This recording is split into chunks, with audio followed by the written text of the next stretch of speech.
Before we get started, make sure to subscribe to the channel and like this video. That way, you'll always stay connected to our stories and never miss the next adventure. Research Station Nightfall sat on the surface of White Claw 9 like a metallic tick on the back of a sleeping giant, small and presumptuous and absolutely convinced of its own importance. The Frost Planet didn't care much for the station's opinions. White Claw 9 had been freezing things solid for 3 billion years and wasn't about to stop just because some warm-blooded mammals decided to park their science project on its face. Inside the station, in the cramped personal quarters of one very tired xenobiologist, something impossible was happening. Larissa hadn't slept in 38 hours, which wasn't unusual. What was unusual, and this really couldn't be overstated, was the fact that 3 Frostfang cubs were currently using her stomach as a communal pillow. Now, for those unfamiliar with Frostfangs, let me paint you a picture, because the brochure certainly won't. Frostfangs are what happens when evolution gets absolutely furious and decides to create something that can kill you in at least 16 different ways before breakfast. They're apex predators, the apex of apex predators, the kind of creature that makes other predators file restraining orders.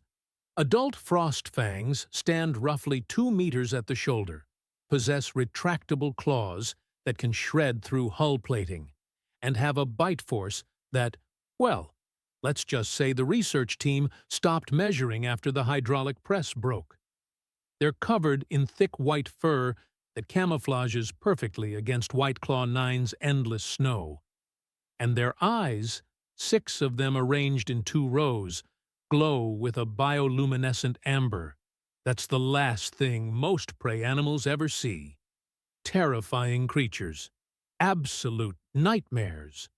Would not recommend encountering one in a dark alley, or a bright alley, or really any alley at all. And 3 of their babies were snoring on Larissa's stomach. She lay there, staring at the ceiling, one hand resting on the largest cub's back, feeling the rumble of its— was that purring? Frostfangs didn't purr.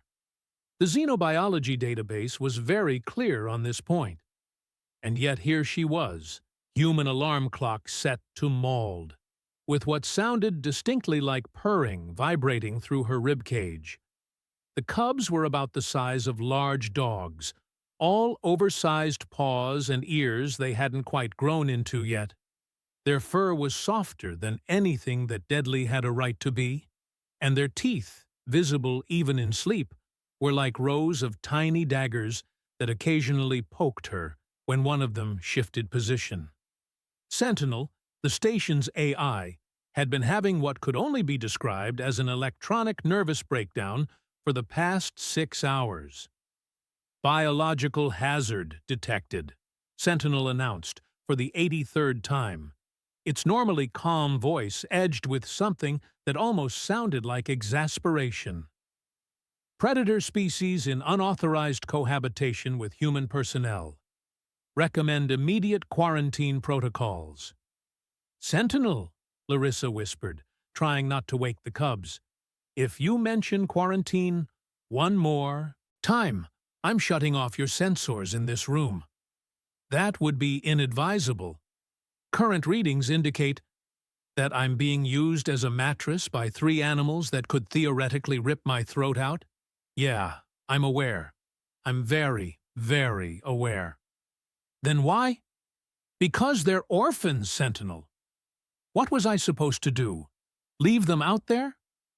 The AI paused, processing. In the background, dozens of other alerts were pinging across the station's network, each one more insistent than the last. Predator stress hormones. Minimal. Human stress hormones. Elevated but stable. Threat assessment. Paradoxical. Error. Error. Does not compute. The universe, it seemed, was just as confused as Sentinel. The door to Larissa's quarters hissed open with a sound that suggested it too was judging her life choices. Vin stood in the doorway, one hand on his sidearm, the other holding a plasma torch, because apparently he'd decided to come prepared for either a rescue mission or an impromptu barbecue. "Larissa," he said slowly, his voice the kind of calm that people use right before they say something deeply insulting. "Why are there frost fangs in your bed?" "They're babies, Vin. They're frost fangs." "Baby frost fangs. That will grow up to be adult frost fangs who will remember where you sleep." Larissa shifted slightly, trying to sit up without disturbing the cubs. The largest one, she'd mentally nicknamed it Stomper because it had absolutely destroyed her favorite boots within minutes of arrival, made a small chirping sound and burrowed deeper into her side. The other two, slightly smaller and somehow even more ridiculous-looking with their two big eyes and clumsy paws, adjusted their positions to maintain maximum human contact. It was, objectively speaking, adorable. It was also, objectively speaking, the kind of adorable that could result in her becoming a statistic. "Found them 2 days ago," Larissa explained, keeping her voice low. "Survey mission, Grid 38, about 50 kilometers north. Their mother was dead. Looked like she'd fought off a hunting pack, protected them until the end. They were huddled against her body, half frozen, barely alive." Vin's expression softened slightly, though he kept his hand near his weapon. Old habits. The man had spent 15 years in xenofauna security and had the scars to prove that trusting alien wildlife was a great way to lose appendages. "So you brought them back," he said. It wasn't a question. "So I brought them back." "Against regulations." "Extremely against regulations." "Larissa, I know.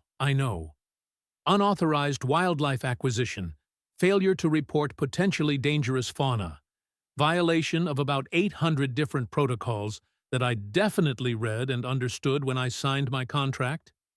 She finally managed to sit up, cradling Stomper as the cub made sleepy protesting noises. "But Vin, look at them. Really look." Vin looked. The cubs were, even he had to admit, catastrophically cute. Evolution had played a clever trick with infant frost fangs. They possessed all the features that triggered protective instincts in most species. Large eyes, soft fur, clumsy movements, tiny mewling sounds that suggested helplessness, even though those jaws could probably still do serious damage. "They're manipulating your protective instincts," Vin said, though his voice lacked conviction. "Oh, absolutely. 100%. I'm being emotionally manipulated by infant predators." Larissa scratched behind Stomper's ears, which earned her more of that impossible purring. "Doesn't change the fact that they'll die without care. Mother's dead, no pack to take them in, and White Claw 9 doesn't exactly offer a lot of adoption agencies for orphaned megafauna."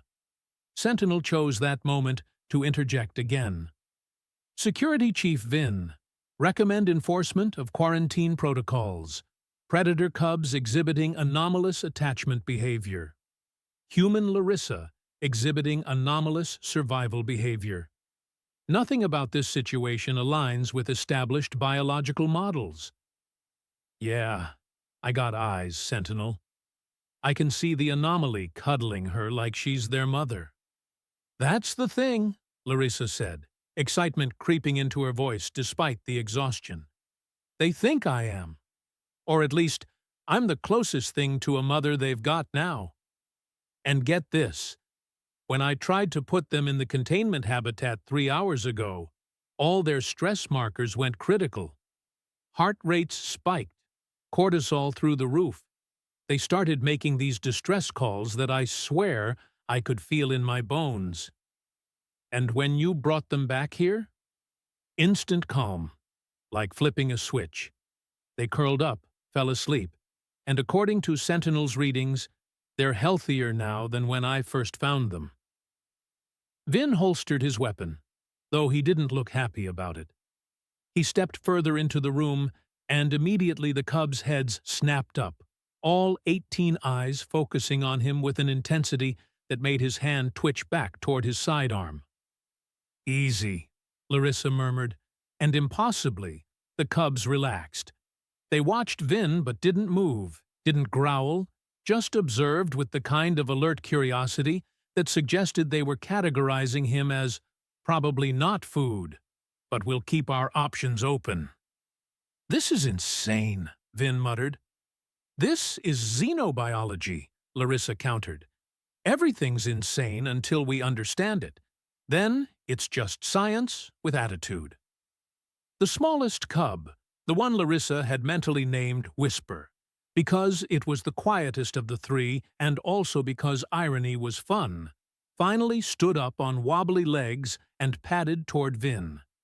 The security chief froze, every muscle tensing, clearly calculating whether he could reach his weapon before the cub could reach his throat. Whisper stopped about a meter away, sat down with all the grace of a dropped sack of potatoes, and tilted its head in what could only be described as an inquisitive gesture. Then it yawned. The yawn displayed approximately 60 teeth, each one perfectly designed for tearing flesh. It also made Whisper look like a sleepy kitten who'd gotten into the protein powder. "It's not going to attack you," Larissa said. "They've been around me long enough to pick up on social cues. You're not threatening, so you're not a target." "How do you know that?" "I don't. But I'm either right, or you're about to become a very tragic proof of concept." "Your confidence is overwhelming." Vin slowly extended his hand, palm down, the universal gesture of, "Please don't eat me. I'm friendly." Whisper sniffed carefully, then did something that made Sentinel's alerts reach a new pitch of confused screaming. It head-butted Vin's palm gently, seeking attention. "Oh, you've got to be kidding me," Vin breathed. "Humanity's superpower," Larissa said with a tired grin. "We can befriend anything, literally anything. We spent thousands of years turning wolves into dogs, wildcats into house cats, convinced horses and elephants to hang out with us. We looked at birds of prey and said, yeah, but what if it sat on our arm, though? We're the galaxy's most persistent befrienders. The galaxy thinks we're insane. The galaxy's probably right. Doesn't make it less effective." Stomper and the third cub, who Larissa had yet to name, mostly because it spent most of its time sleeping, were now fully awake and watching the interaction between Vin and Whisper. Their body language was relaxed, curious rather than aggressive, and when Larissa stood up, they immediately moved to flank her, not protectively so much as naturally, like they belonged there. "Sentinel," Vin said, rubbing his temples. "What's the actual threat assessment here?" "Real numbers." "Calculating," the AI replied. "Based on current behavioral data, projected threat to human personnel, specifically Larissa, is 0.03%. Threat to other station personnel? Let me guess. Higher? Significantly. These cubs have imprinted on Larissa. They may interpret interactions with other humans as threatening to their, for lack of better terminology, their adopted parent." Larissa laughed, which startled the cubs enough that they pressed closer to her legs. "I've been adopted by murder machines. This is either the best or worst day of my career, and I genuinely can't tell which." "Both," Vin said flatly. "Definitely both. And when Quellin finds out..." As if summoned by the mention of their name, the door hissed open again, and Quellin skittered in on 6 chitinous legs, their 4 arms gesticulating wildly in what Larissa had learned to recognize as extreme agitation. "Why?" Quellin buzzed, their translator struggling to keep up with the rapid-fire clicking of their native language. "Why are there Frostfang cubs in this station? Why are they not sedated? Why are they in your quarters? Why are you still alive?" Why is one of them licking your hand? Larissa looked down. Sure enough, Stomper had decided her hand needed cleaning and was applying its tongue with the dedication of a creature that had absolutely no concept of personal boundaries. Would you believe me if I said it's for science? No. Then I've got nothing. Quellen's antennae quivered with what might have been frustration or fascination. With insectoids, it was always hard to tell. They moved closer, keeping a respectful distance that suggested they'd read the same terrifying files on frostfangs that everyone else had. This defies all logical biological models, Coellen said, their voice tinged with wonder. Frostfangs are obligate carnivores, solitary apex predators. They don't form pack bonds outside their immediate genetic family, and they certainly don't bond with other species, particularly not prey species. And yet, Larissa said, gesturing at the cubs currently treating her like a combination jungle gym and security blanket. And yet, Quellen echoed. They pulled out a handheld scanner, taking readings from a safe distance. Fascinating. Their neural patterns, Larissa, their neural patterns are reshaping. Neuroplasticity at a rate I've never seen in any species. They're forming new pathways, new response behaviors, all centered around me? Around you, Quellen confirmed. It's as if their brains are rewriting the fundamental code of what they consider family. This shouldn't be possible. The biological imperative against cross-species bonding, especially between predator and prey, is one of the most fundamental survival instincts in the known universe. Clearly, someone forgot to tell them that, Vin said, watching as Whisper and the unnamed cub started play-fighting with each other, rolling around on Larissa's floor with all the coordination of drunk acrobats. Sentinel interrupted with what could only be described as electronic concern. Additional anomaly detected. Cubs are bringing items to Larissa. Scanning, identified as deceased local fauna. Small rodent equivalents. Assessment. This appears to be gift-giving behavior. They all looked at Larissa's desk. Sure enough, arranged in a neat-ish line, were 3 dead creatures that looked like a cross between rabbits and nightmares. They're bringing me presents, Larissa said faintly. They're bringing you food, Quellen corrected. Predators, provision for family members who are perceived as hunters. Larissa, they don't just think you're their mother. They think you're their pride leader, their alpha. They're providing for you because in their developing minds, that's what packmates do. I'm going to need you to stop making this sound simultaneously adorable and terrifying. That's because it is simultaneously adorable and terrifying. Vin picked up one of the deceased rodent things by its tail, examining it with professional interest. Clean kill. Precise. They're not just playing, they're practicing hunting behaviors, learning, and they're including Larissa in that learning process. Which means, Quellen said slowly, their antennae now standing straight up in what Larissa had learned meant they'd reached an important conclusion. We're witnessing something unprecedented. We're watching real-time behavioral evolution driven by cross-species bonding. This could rewrite everything we know about predator psychology, about adaptation, about how humans keep accidentally domesticating things we really shouldn't, Larissa offered.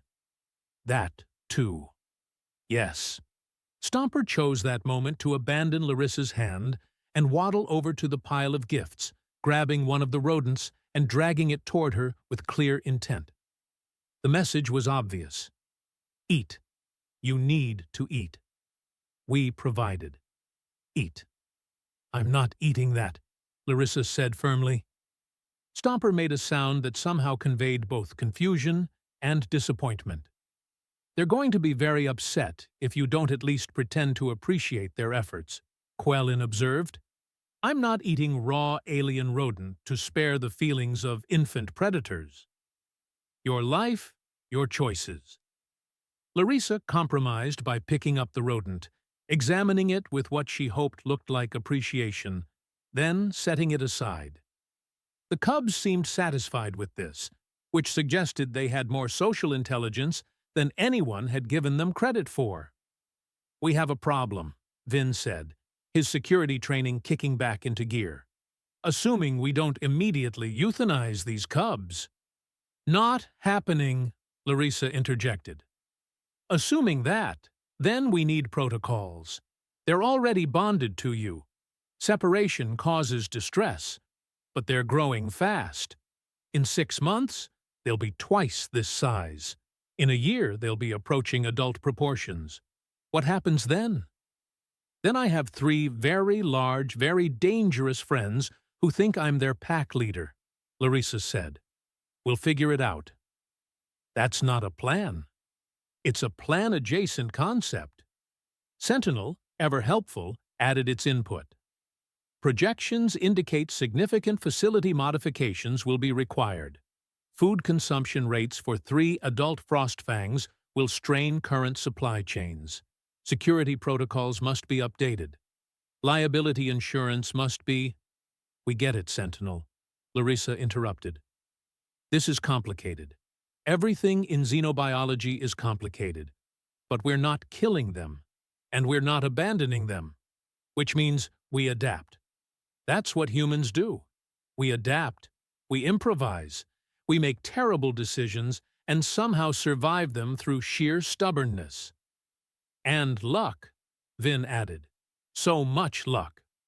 The cubs, oblivious to the very serious discussion about their future, had returned to their favorite activity, sleeping in a pile on Larissa. Stomper claimed her lap, Whisper draped across her legs, and the unnamed third cub, she really needed to fix that, sprawled across her feet like a very furry, very deadly footrest.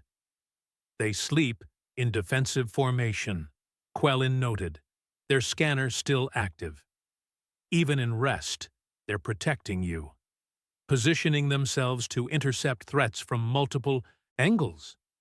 Because I'm their mother, their pack leader, and their entire world right now," Larissa said softly, running her fingers through Stomper's impossibly soft fur. "They lost everything. Their real mother, their security, their place in the world. And then this weird hairless ape showed up and decided they were worth saving. So, yeah, they're going to be protective. They're going to be loyal. And if we handle this right, they're going to show us things about Frostfang behavior that no one's ever documented before. Or they're going to eat you in your sleep," Vin said, but his tone suggested he was starting to come around. "That too, but I'm choosing optimism. You're choosing insanity. In xenobiology, those are the same thing." Sentinel interrupted once more, its voice somehow managing to convey resignation. "Incoming communication from Galactic Council Station Oversight. They've detected the anomalous readings. Inquiry incoming regarding predator species on premises." The 3 biological beings in the room exchanged glances. Even the cubs seemed to sense the shift in atmosphere, their ears perking up, eyes opening to scan for threats. "Well," Larissa said, her voice deliberately cheerful in the way that usually preceded catastrophically bad news, "this should be interesting." And in the grand tradition of xenobiologists who'd made questionable choices throughout history, she prepared to defend her right to be adopted by apex predators to a galactic bureaucracy that definitely, absolutely, would not understand. The cubs purred against her, trusting and warm and absolutely deadly. Somewhere in the galaxy, evolutionary biologists were having collective heart attacks, and they didn't even know why yet. But they would. Oh, they definitely would. The Galactic Council's inquiry came through at what Larissa would generously call an ungodly hour. Except there was no god in the universe cruel enough to schedule bureaucratic video calls at 3 in the morning station time. Felinku's amphibious face filled the main screen in the station's command center, his skin fluctuating through shades of irritated green that Larissa's tired brain interpreted as, "You're in so much trouble, human." "Research Station Nightfall," Felank began, his translator rendering his native croaking into flat, bureaucratic standard. "We have detected biological anomalies in your recent survey uploads. Specifically, 3 Frostfang juveniles registered as present within station confines." "Explain." Larissa, holding a cup of something that was technically coffee in the same way that plasma was technically hot, considered her options.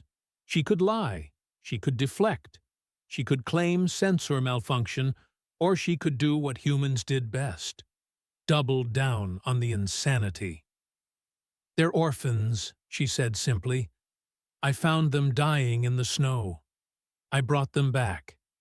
They're fine now." The silence that followed was the kind of silence that had weight, the kind that pressed down on your chest and suggested that maybe, just maybe, you should have led with something less inflammatory.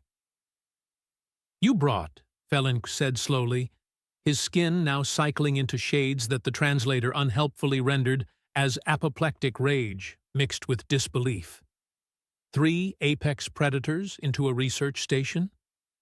Technically, they were already on the planet. I just relocated them to a warmer part of it. That is not— You cannot. Felinku's translator gave up entirely for a moment, letting through a series of croaks that needed no translation. "Human Larissa, Frostfangs are classified as Tier 1 predators. Galactic protocols explicitly forbid housing them in civilian facilities. They are not pets. They are not research subjects. They are weapons wrapped in fur." "They're babies," Larissa countered. And on cue, because the universe had a sense of comedic timing, Stomper wandered into frame and head-butted her leg affectionately. "See? Harmless. That creature will grow to weigh 300 kilograms and possess claws capable of shredding composite armor. Not for at least 8 months, though." Vin, standing just off camera, and probably regretting every life choice that had led him to this moment, made a sound somewhere between a laugh and a groan. Felinku's skin settled into a color that suggested he was actively calculating how much paperwork this was going to generate. "I am required to inform you that Regulation 8/331B mandates immediate termination of unauthorized apex predators in research facilities. No exceptions." The cubs, all 3 of them now in the command center, because they refused to be more than 5 meters from Larissa at any given time, seemed to sense the shift in her mood. They moved closer, arranging themselves in that defensive formation Quellin had mentioned, bodies tense and ready. "No," Larissa said, her voice flat. "This is not a negotiation." "I said no." Felinku's color shifted again, this time to something that might have been surprise. "Human, do you understand what you are refusing? The Council has authority to enforce compliance by any means necessary. If you will not terminate the creatures, we will send a team to do so. Over my dead body." "That," Felinku said quietly, "can be arranged." Vin stepped into frame then, his security chief voice activated, which was notably different from his regular voice in that it suggested he was done being reasonable and had moved on to being dangerous. "With respect, Counselor, threatening station personnel is a violation of about 8 different treaties.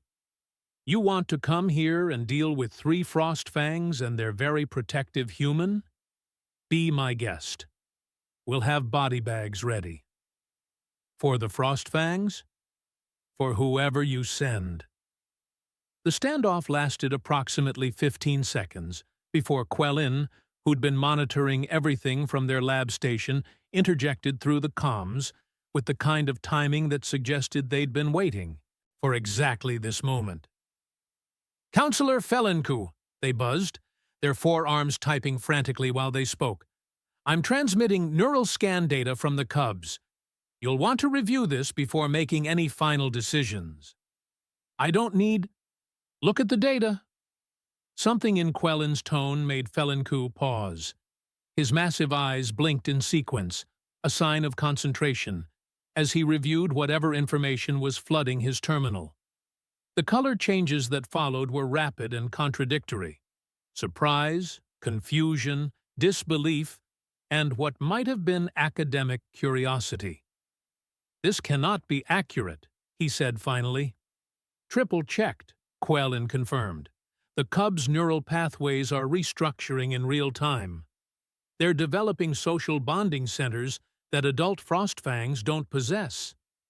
Oxytocin receptors are forming in brain regions that, according to every scan we have of adult specimens, should be dedicated entirely to predation and territory control." "You're suggesting." "I'm not suggesting anything. The data is suggesting it. These Cubs are becoming something that frostfangs aren't supposed to be. Social. And it's all centered around their attachment to Larissa."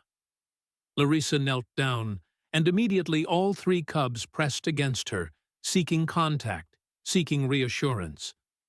Whisper made that small chirping sound again, the one that shouldn't exist in a creature designed purely for killing.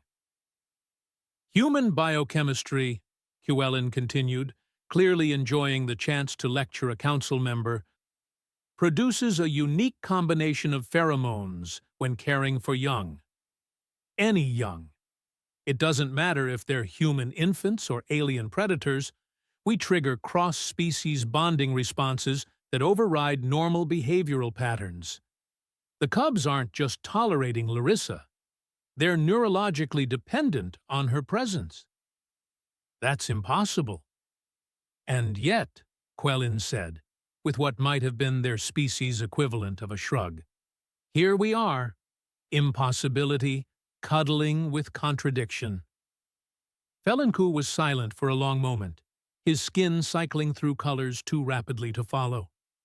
Finally, he settled on a shade that the translator rendered as extremely frustrated, but also unbearably curious. "How long can they survive without her? Based on stress hormone analysis, when we attempted separation, about 20 minutes before their physiology starts shutting down. After that..." Quellin made a gesture with 2 of their arms that conveyed finality. "You'd kill them as surely as if you shot them." "This complicates things." "This," Larissa said, standing up with Stomper attempting to climb her leg like she was a particularly interesting tree, "is xenobiology. Everything's complicated. But here's what's not complicated. These Cubs are alive because I found them. They're healthy because I'm caring for them. And they're showing us behavioral patterns that no one has ever documented before. You want to kill them? Fine. But you'll be destroying a once-in-a-lifetime research opportunity. And you'll be doing it because a regulation written by species who've never successfully bonded with another species says predators are scary. Frostfangs are more than scary." "Wolves were scary too," Larissa interrupted. "Until humans decided they didn't have to be. Same with horses, with hawks, with every dangerous animal we've ever befriended. We have a track record here. Not a perfect one, sure, but a track record nonetheless." Vin added his own contribution. "And if you're worried about safety, don't be. These Cubs will defend Larissa with their lives, which means any threat to her is a threat to them. You send a termination team, you're not dealing with confused predators. You're dealing with a family unit that will fight to protect their parent. Bloodbath doesn't begin to cover it." The unnamed 3rd Cub, apparently tired of being left out of the conversation, decided this was an excellent time to demonstrate its hunting prowess by pouncing on Larissa's bootlace and wrestling it into submission. The effect was adorable, terrifying, and somehow both at once. Felenku watched this display with the expression of someone whose entire worldview was being systematically dismantled by a bootlace. "I need to consult with the council," he said finally. "This situation is unprecedented. The regulations don't account for I need to consult. Station Nightfall is hereby placed under observation pending council decision. Do not, under any circumstances, allow those creatures to reproduce." "They're infants," Larissa pointed out. "Science finds a way," Felenku said darkly, and terminated the connection. The command center fell silent except for the sound of the unnamed cub absolutely destroying Larissa's bootlace with single-minded determination. "Well," Vin said eventually, "that could have gone worse. Could have gone better, too. We're not dead, and the cubs aren't dead. I'm calling that a win." Quellen skittered into the command center properly now, their scanners still active, still taking readings from the cubs who had returned to their default state of draped across Larissa in various configurations of ridiculous. "You realize," they said quietly, "that we just challenged the Galactic Council's authority on species management. If they rule against us, then we fight," Larissa said simply. "I didn't save these cubs just to hand them over to bureaucrats who think anything with teeth is automatically a threat. We're onto something here. Something important. Or something catastrophically stupid. In this job, those are basically the same thing." Stomper, apparently deciding that everyone was being far too serious, grabbed the destroyed bootlace from the other cub and deposited it at Larissa's feet like a prize, a gift, a contribution, a sign of pack bonds forming in real time. And somewhere, in council chambers across the galaxy, very serious beings were about to have very serious discussions about whether humans should be allowed to continue befriending things that could eat them. The cubs, blissfully unaware of the political firestorm they'd created, settled down for another nap. Being adorable apocalypses was exhausting work, after all. Felenku returned 8 hours later with what could only be described as an entourage. 5 ships now orbited White Claw 9, and their presence made Sentinel's anxiety subroutines work overtime. "Routine inspection," the counselor announced, his skin a color that suggested this was anything but routine. "We're sending a team down to evaluate the situation firsthand." Larissa, who'd managed maybe 90 minutes of sleep while being used as a heating pad by 3 increasingly large predators, was not in the mood for diplomacy. "Fine, but the cubs stay with me." "That's not non-negotiable. You separate us. They panic. They panic. People get hurt. Simple math." The landing bay doors opened 20 minutes later, admitting Felenk and 6 other council representatives, each from different species, each radiating various flavors of concern and curiosity. They stopped dead when they saw the cubs. Stomper, Whisper, and the still unnamed third. Larissa was leaning toward calling it Boulder because it had the turning radius of a small planet, immediately positioned themselves between Larissa and the newcomers. No growling, no obvious aggression, just pure defensive geometry. "Fascinating," one of the representatives whispered, a crystalline being whose name Larissa couldn't pronounce. "They're not attacking. They're waiting."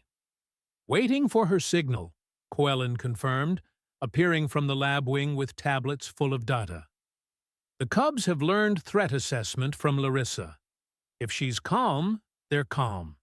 If she's threatened, well, we haven't tested that scenario, and I'd prefer to keep it that way." Felenku stepped forward carefully, his movements deliberate and slow.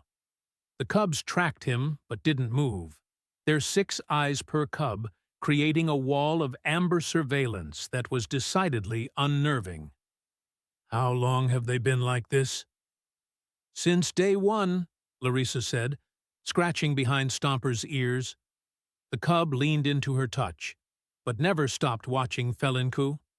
They imprinted immediately. Full-pack bond formation within hours. "That's not how frost fangs work." "That's not how adult frost fangs work," Quellen corrected. "Cubs are different, neuroplastic, adaptive. And when exposed to human bonding behaviors, well, you've seen the neural scans."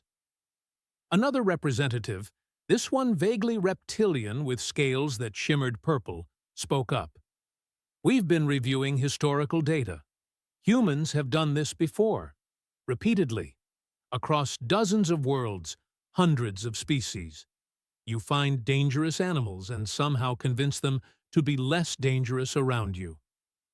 "It's our thing," Larissa said with a shrug that dislodged Boulder, who readjusted with an annoyed huff. "We're persistence befrienders. We don't give up until the scary thing likes us." "That's insane." "And yet effective."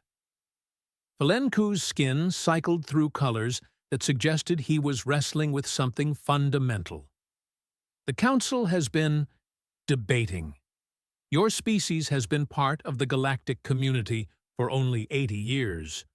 You're still classified as a developing civilization, and yet you consistently demonstrate abilities that more advanced species consider impossible." "Like making friends with things that want to eat us?" "Exactly like that."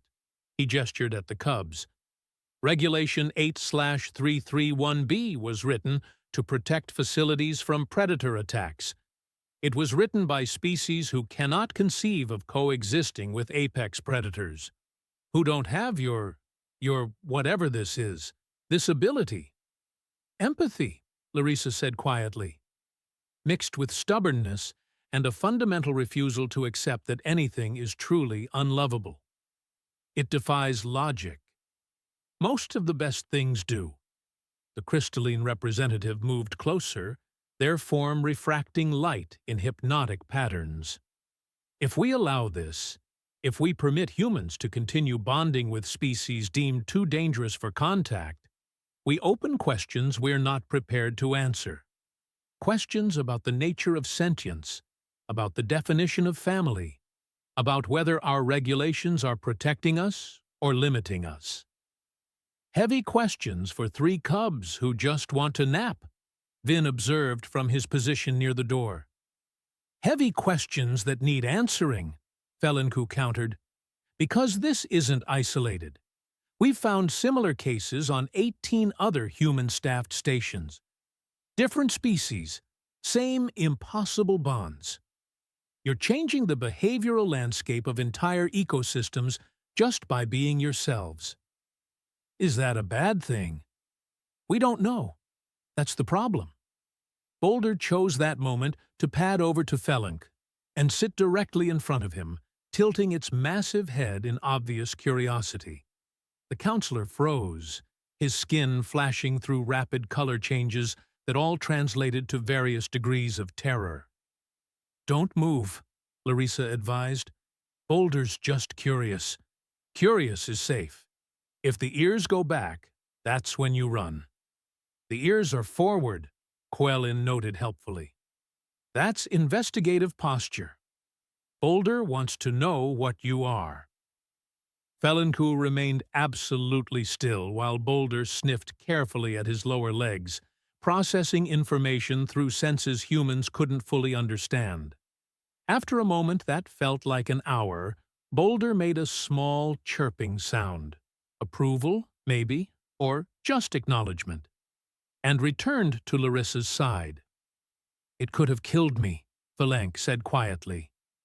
"But it didn't," Larissa pointed out, "because it's learning, growing, becoming something more than just a predator. And that's what you're really afraid of, isn't it? Not that we'll get hurt, that we'll succeed, that we'll prove your regulations are based on fear rather than necessity.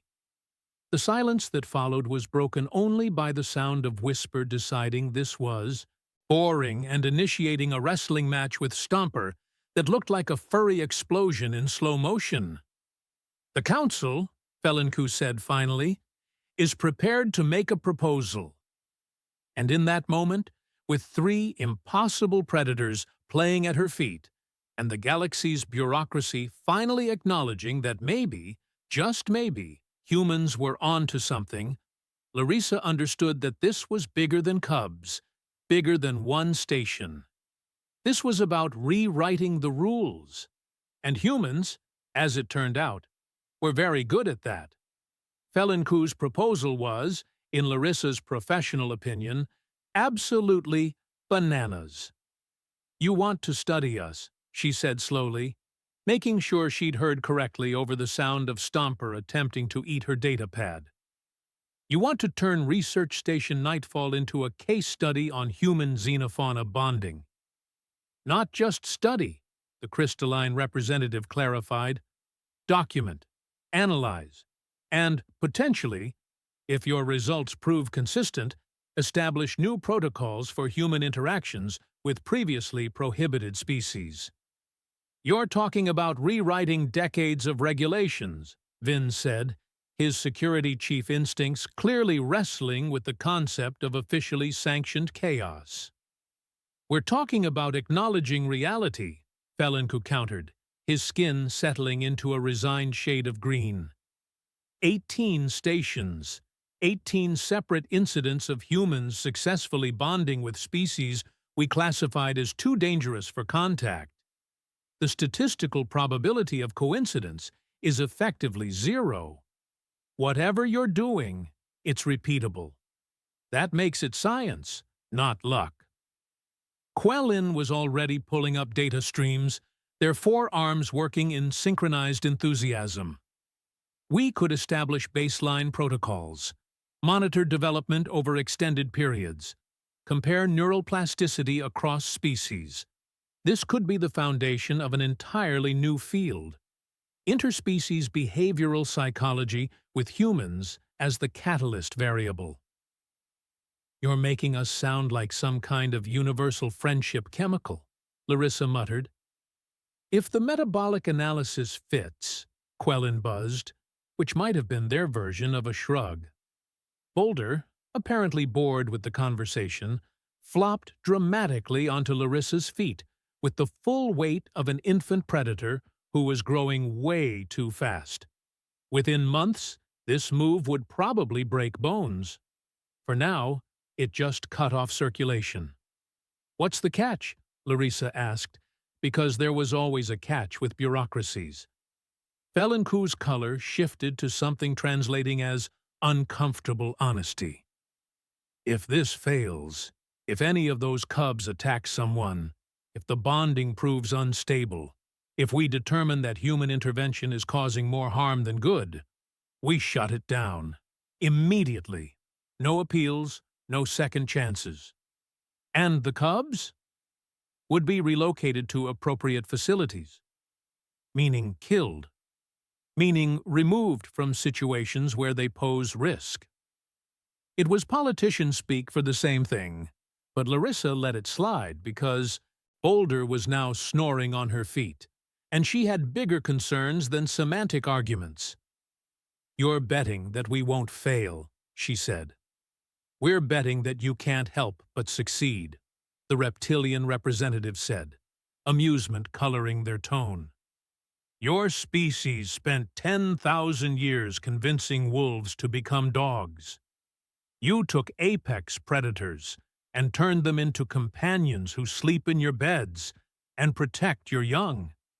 If you could do that with nothing but persistence and treats, what can you do with actual scientific support?" Vin cleared his throat. "I'm assuming this means increased security measures, monitoring systems, emergency protocols." "All of it," Felincu confirmed. "This station becomes a research hub. We'll provide resources, personnel, funding, but in exchange, You document everything. Every interaction, every behavioral milestone, every data point that might explain how humans keep befriending the universe's nightmares. "We're xenobiologists," Larissa said, gesturing at herself and Quellin. "This is literally what we do, just usually with less personal attachment and fewer things sleeping on us." Whisper demonstrated this point by climbing onto Larissa's shoulders like a very heavy, very toothy scarf. "So we have an agreement?" Felincu asked. Larissa looked down at Boulder, across at Stomper, who was still trying to figure out if the data pad was edible, and up at Whisper, who was apparently attempting to groom her hair with a tongue that felt like sandpaper. 3 orphaned predators who shouldn't be alive, shouldn't trust humans, shouldn't be capable of the bonds they'd formed. And yet, "We have an agreement," she said, "on one condition. Which is? We do this right. Not just for science, not just for regulations. We do this because these cubs deserve a chance to become whatever they're going to become, whether that's traditional frostfangs or something entirely new. No forcing them into roles they don't fit, no predetermined outcomes. We follow where the data leads." "That's how science is supposed to work," Quellin noted. "Yeah, but let's be honest. That's not always how it does work." Felencu's skin cycled through contemplative colors before settling on something that might have been respect. "Agreed. We follow the data, wherever it leads." The crystalline representative added, "Though I suspect it will lead to humans adopting increasingly improbable creatures until nothing in the galaxy remains unbefriended." "That's the plan," Larissa said cheerfully. 6 months later, Research Station Nightfall had expanded to 3 times its size, housed a rotating team of xenobiologists from 8 different species, and had become the most controversial facility in the Galactic Research Network. The cubs were no longer cubs. Stomper, Whisper, and Boulder, who'd finally earned her name after knocking over a load-bearing support column while chasing a moth, were adolescent frostfangs, each weighing over 100 kilograms, each capable of violence that made security teams nervous just thinking about it, and each one still slept beside Larissa every night. Sentinel had long since stopped flagging it as an anomaly. The AI had, in fact, begun compiling what it called the Larissa Protocols, a comprehensive guide to human-predator cohabitation that was being studied across the galaxy. Vin had stopped reaching for his weapon every time the frostfangs moved suddenly. Mostly. Quellin had published 8 papers and had grant funding requests backed up for the next 5 years. And Felincu, in a move that surprised exactly no one who'd watched him interact with Boulder, had quietly asked if humans might be able to help his species bond with some of their homeworld's more difficult fauna. Turns out, Larissa told the cubs one night, curled up in a nest of blankets and fur and purring that definitely shouldn't exist, the universe was just waiting for someone to prove that scary and safe aren't opposites, that predator and friend aren't contradictions, that family doesn't require matching DNA. Stomper yawned, displaying teeth that could shred composite armor. Whisper head-butted her affectionately with enough force to bruise. Boulder farted and went back to sleep. "Yeah," Larissa murmured, scratching behind 3 sets of ears in rotation. "That's about right." In the command center, Sentinel updated its logs with the same notation it used every night. Predator species cohabitating with human personnel. Status: normal. Threat assessment: minimal. Recommendation: none. This is just how things are now. And somewhere in the vast bureaucratic machinery of the Galactic Council, regulations were being rewritten, classifications were being revised, and the definition of impossible was being quietly deleted from official documentation. Because humans had looked at the universe's most dangerous creatures and asked the question that no other species had thought to ask. But what if we were friends, though? And the universe, unable to resist that particular brand of stubborn optimism, had answered, "Fine, but you're responsible for feeding them." Larissa, currently buried under 3 predators who together weighed more than her entire spacecraft, decided that was a fair trade. After all, they brought her gifts. Terrible, dead, slightly mangled gifts. But it was the thought that counted.